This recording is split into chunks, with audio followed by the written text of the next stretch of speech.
Bismillah ar-Rahman ar-Rahim. Assalamu alaikum. Welcome back. We are crossing over, or rather, we have crossed over to Perth in Australia, and we'll be talking with community activist Harun Kaji. He is an ex-South African. He's lived in different parts of the world over the years. He's now settled, I hope, finally in Perth, Australia. Assalamu alaikum. Welcome to the program.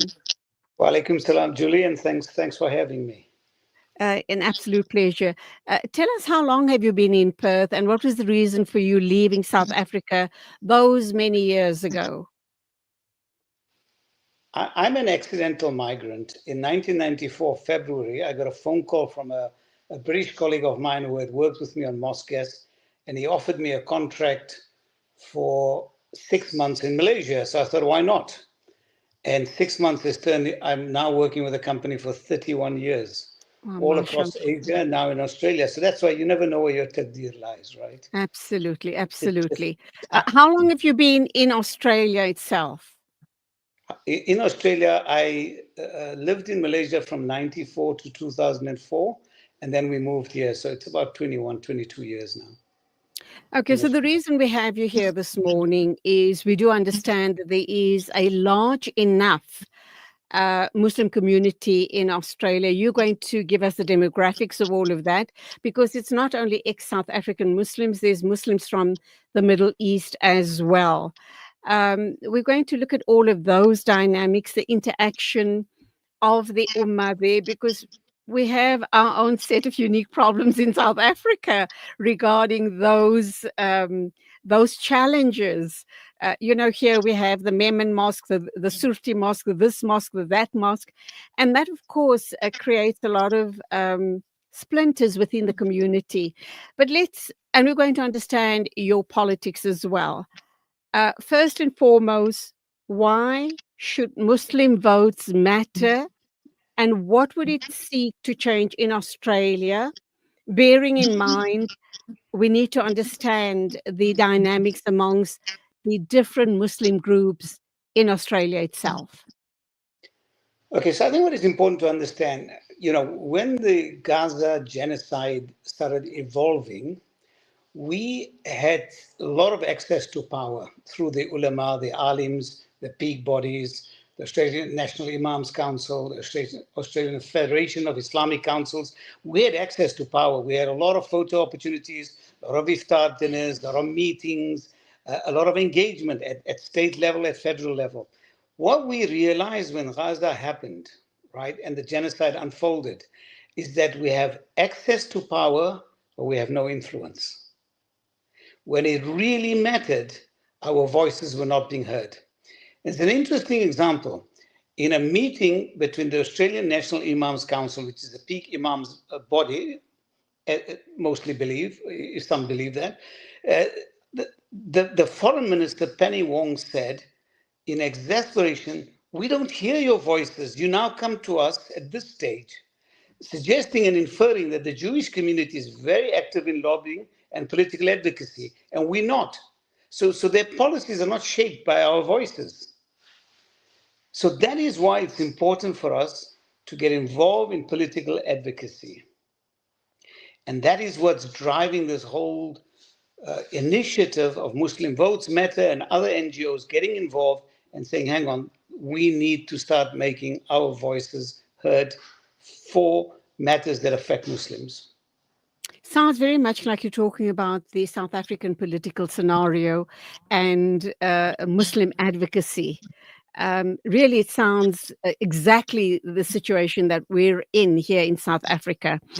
But having said that, regarding the integration of the different Muslim nationalities within Australia, how is that playing out? Okay, so we have the same problems. We're a microcosm of the world, right? So we have the same divisiveness, we have the same sectarianism here. We have all the same thing. We have a lot of competing peak bodies, we have a lot of competing imam bodies, we have groups of people, we have individual mosques. So we're no different we're a microcosm of the world. It is a serious problem in our community. But when it comes to these kind of matters at this global level at Gaza, I think everybody's unified. So everybody has that same unity of purpose. There's no one suggesting that Gaza doesn't affect me because I'm of this inclination, or Gaza doesn't affect me because I'm of that inclination, or I believe in this, or I'm Barelvi, or I'm a Tablighi, or I'm on this and that. So we seem to have found something that drives us together. So I think that divisiveness affects our ability to advocate because we don't have one representative peak body. But this is an issue that can help us go above those differences and come together with a unity of purpose and start talking with one voice. And that's the advocacy, the political advocacy point. Sad to say, I've indicated that a minute or two ago, is that we have the same problem here in South Africa, and undoubtedly it plays out similarly in the rest of the world.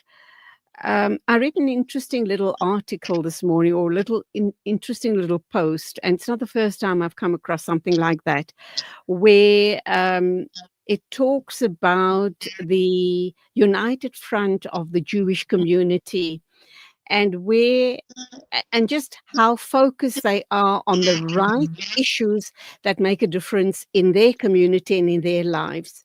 What is it that we're doing wrong, that we're not at the same level as they are? And I think we can't complain that we don't have the resources. We have probably similar resources as they do, financial, human capital, education, etc., qualifications, qualified people within our community in all the right spheres. Where are we going wrong, Haroon? I think there's a few barriers to what I call Muslim political engagement. One is the divisiveness within the community and not the unity of purpose. If we're all rowing in different directions, we're not going anywhere, right? The second is there's a chronic underrepresentation of Muslims in the political space, right? This perception is that we focus on our maktabs and our madrasas and our institutions and just getting ahead and kind of keeping our head below the parapet, right? There's widespread apathy. Some of that apathy is driven by, well, it doesn't matter what I say or what I do or who I vote for, it's not going to make a difference. Or otherwise, it's driven by a lot of Muslims here, particularly, come from countries where political participation was very discouraged. Advocacy could lead to trouble. You could end up in prison. You could lose your jobs. So people have been conditioned to remain silent. So they don't really want to get involved in this space. Then we have some of the ulama suggesting that participating in a Western democracy is participation in a kufr system, and we are now endorsing the legislation, the systems, the processes in contradiction of our teachings in the Quran and the Prophet ﷺ and the Hadith and Sunnah, right? So that has led to some element of lack of participation. And then there's disillusionment, right? They just disillusioned. They just don't want to care, don't want to participate, keep their heads down and get on with it. So I think it's a whole mixture of things. It's the Jewish community, for example, have funds that we don't have. Our people believe that perhaps funding should go to the most deserving cause. And they look at it and go, well, if I feed a poor person today, I'll get the most reward, cost, value, benefit analysis they do. Or if I make a well, if I go for Umrah, I go for Hajj, or if I build a masjid, right? So they think, well, that's the only place we need funding. So they don't want to fund political advocacy. The Jewish community has large amounts of funds. They have unity. They have been advocating for 6, 7 decades, 8 decades, from the time where, post Second World War, when they were completely brutalized and murdered by the Europeans and by the Germans. They started advocating. We got no advocacy. We got no think tanks. We have nothing of that nature. So we're not organized. We have the resources, but we're just not organized. We're more focused on the rituals and the focusing on madrasas, maktabs. And let's be honest, one of the problems is that in our Darul Ulums and our maktabs, there's no teaching of political sciences.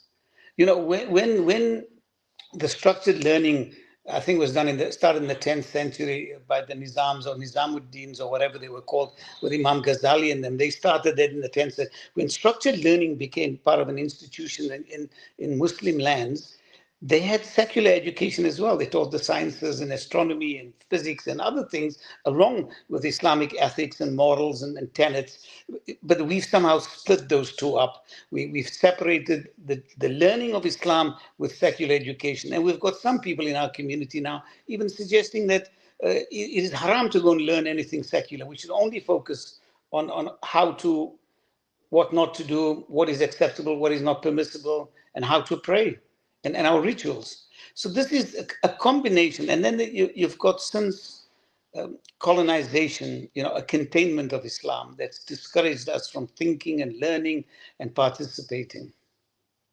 Yeah, sad to say then, I guess the question is, if that's the thinking of the majority of the Muslim Ummah, then why do they migrate to non-Muslim lands? If they want to remain in their cocoons and if they don't want to grow as an Ummah, then they should remain where they are with that type of thinking. But hold that thought, Haroon, we need to pay the rent. We'll be back with you in a minute or two, inshallah.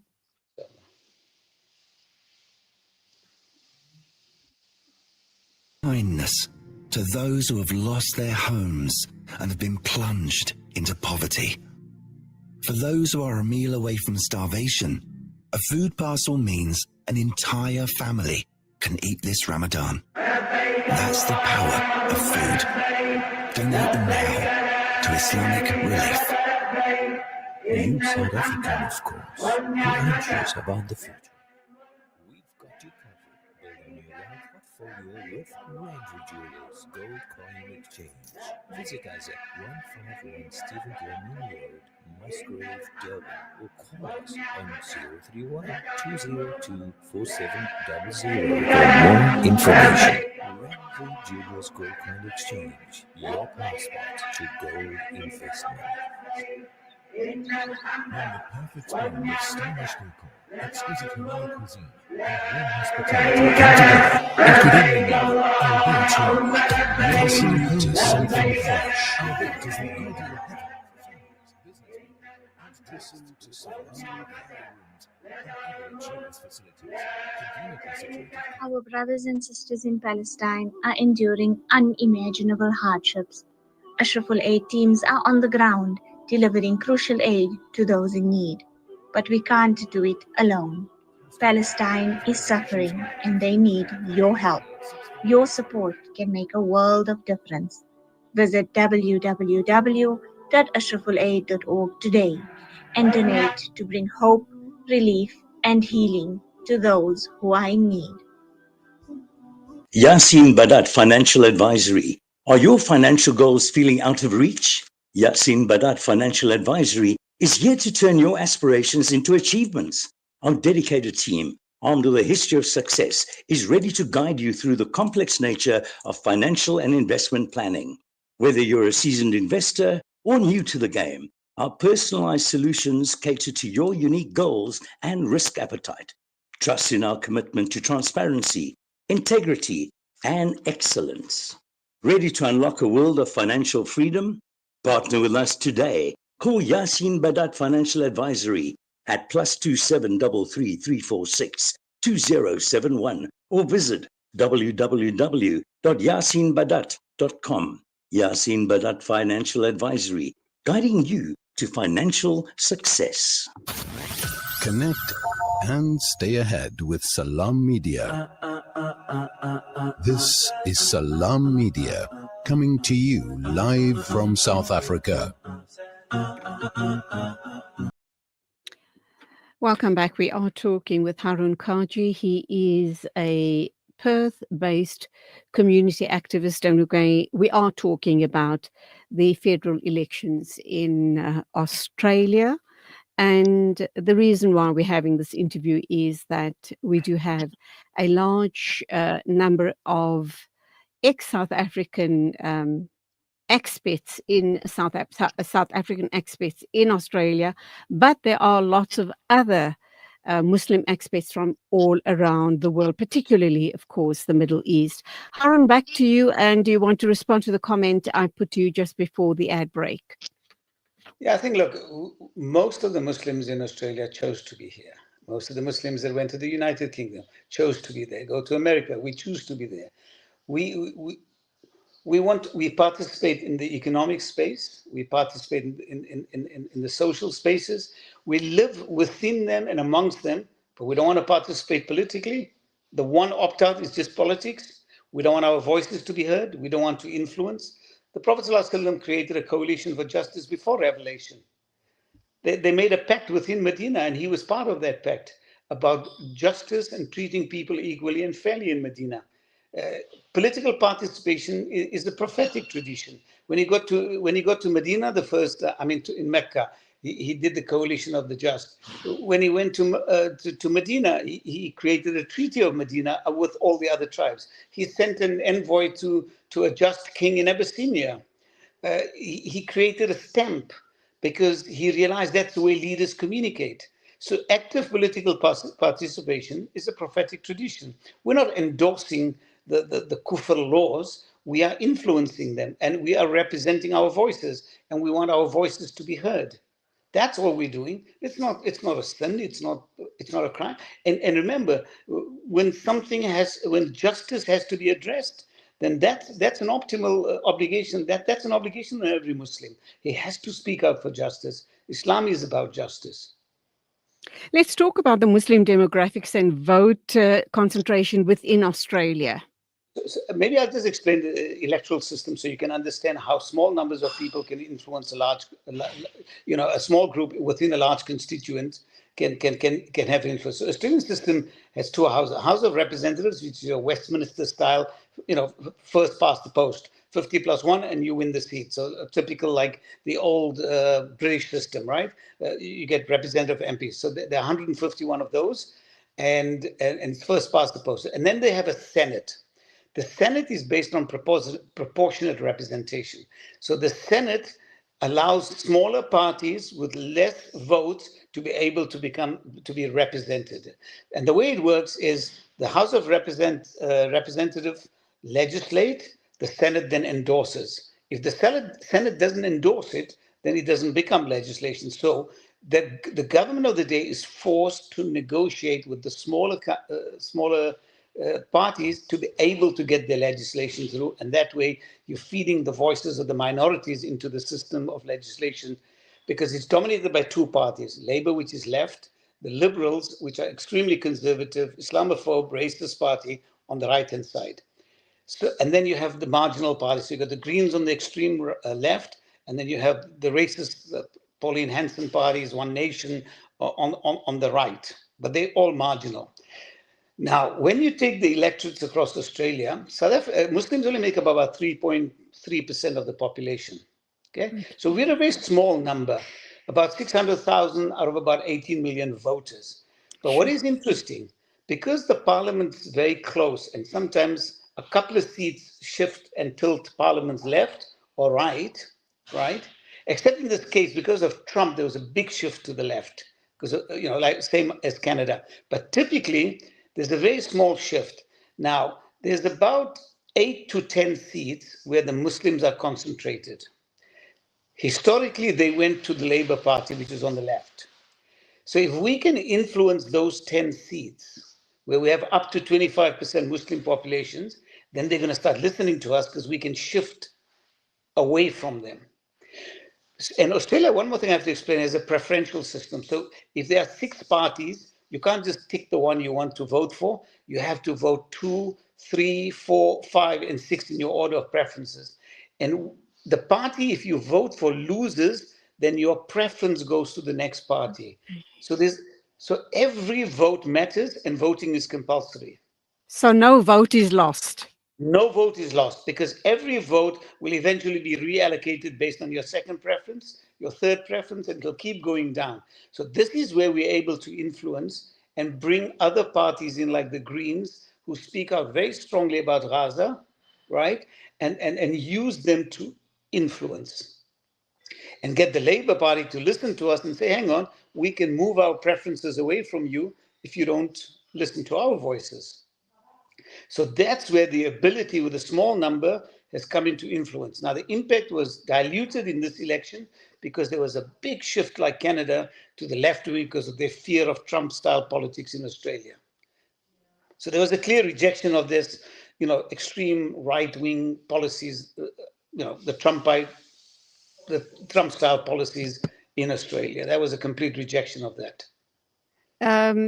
Undoubtedly, whether you like him, love him, or loathe him, and think that he is a basket case, the fact of the matter is Trump does seem to wield a lot of power, and he does sway decisions, policymakers. We can say what we like about him, but he does seem to sway things in his favor and the favor of like-minded politicians and governments around the world. That being said, what what are your feelings and the rest of the Muslims and Australians at large? How are they viewing this current, the results of the current elections? It has gone to the Labour Party, has it not? Yeah. So what had happened, right? Rupert Murdoch of Fox News is actually Australian. He started with Sky News in Australia. So Sky After Dark is just a political poison in this country. They pro-Trump. They're pushing his policies all the time.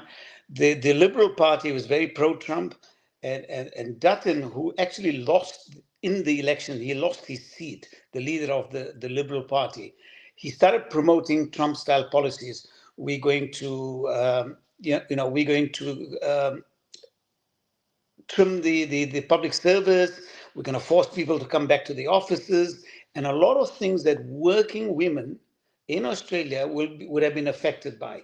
People were frightened for their jobs. People were affected by working from home, because a lot of people in Australia working from home is now embedded in Australia. You have a right. The companies they have to give you at least 2 days working from home in most companies, unless you're a frontline position, right?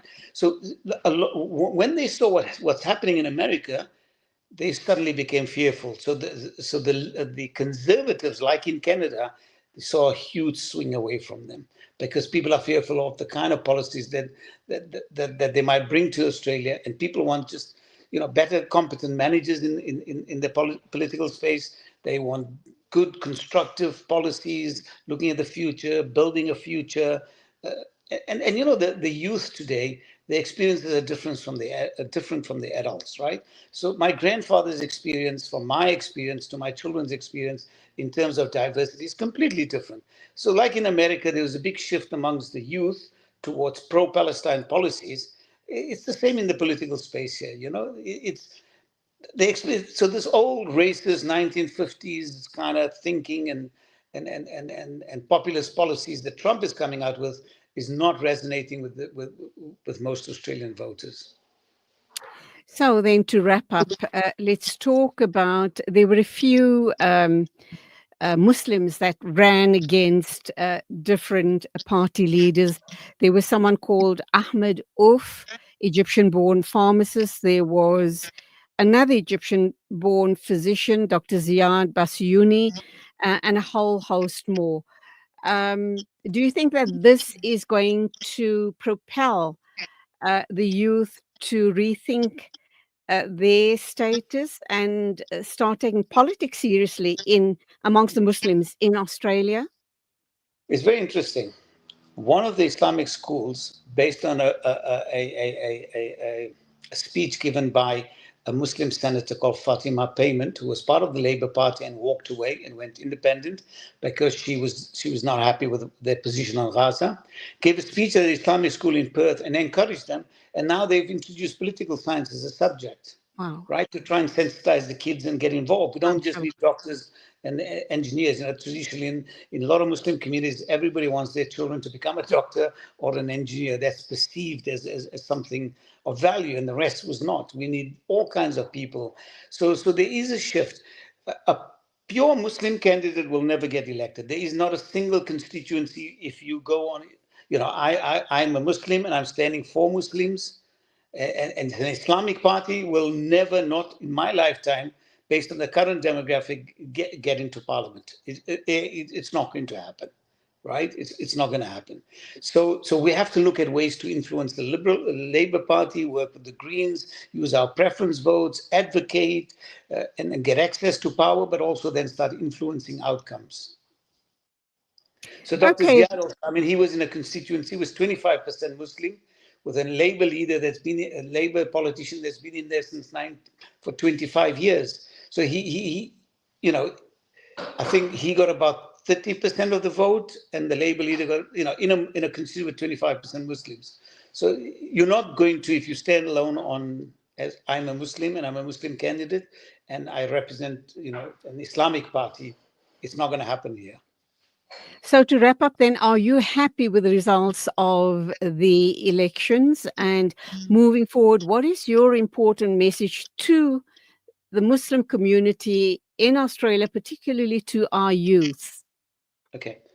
Number one, we are very happy that the racist Liberal Conservative Party got annihilated in the election, and their leader, who's particularly pro-Trump, and actually said in an interview he loves Netanyahu, and if he comes into power, he's going to invite him to come to Australia, was voted out, and that party has been there. So that's a very good outcome for us as Muslims. He's quite racist, and he's a known Islamophobe. I mean, it's obvious in his utterances. The message that we're going to give our youth is, we've done with photo ops and promises. We need to start advocating. We need to start participating, and everyone needs to get involved. This is a long game. We can't have Muslim Votes Matters, who started about 3 months ago, and in one election expect to influence outcomes. The Jewish community have been doing it for decades. From a position of 15 million people, they wield immense political influence across the globe from social to cultural to political spaces to the economic space. We don't have, we need to get united. We need to have funding, and we need to start advocating. This is the first step in an ongoing journey that's not going to end in my lifetime, your lifetime, or even in my children's lifetime. Absolutely. And when you talk about advocacy, Dr. Faisal Suleiman from SAMNet here in South Africa comes to mind. He's been blowing that horn forever and a day, and I kind of wonder, and he's on the right track, of course, but who's listening? Sadly, who's listening? We are pushing our funds, yes, and rightly so, to the neediest of the needy. We do need to build mosques and madaris, but I think a portion of those monies should be put aside for advocacy and to conscientize our youth for their futures, their children and their grandchildren's futures. We can't think with a tunnel vision mentality. We need to wake up. Harun Kaji, it's been an absolute pleasure talking with you this morning, and for you to give us an overview of Australia, the Muslim community there, and the results of the Australian elections. Hope to talk to you again sometime soon. Go well. Salams to all. Wa alaikum salam. Thank you very much, Julie. Take care. Absolute pleasure. It is exactly 8:45, news and views moving along. I do hope you'll stay with us till 10 o'clock. And next, we're going to be focusing on the Rohingya situation.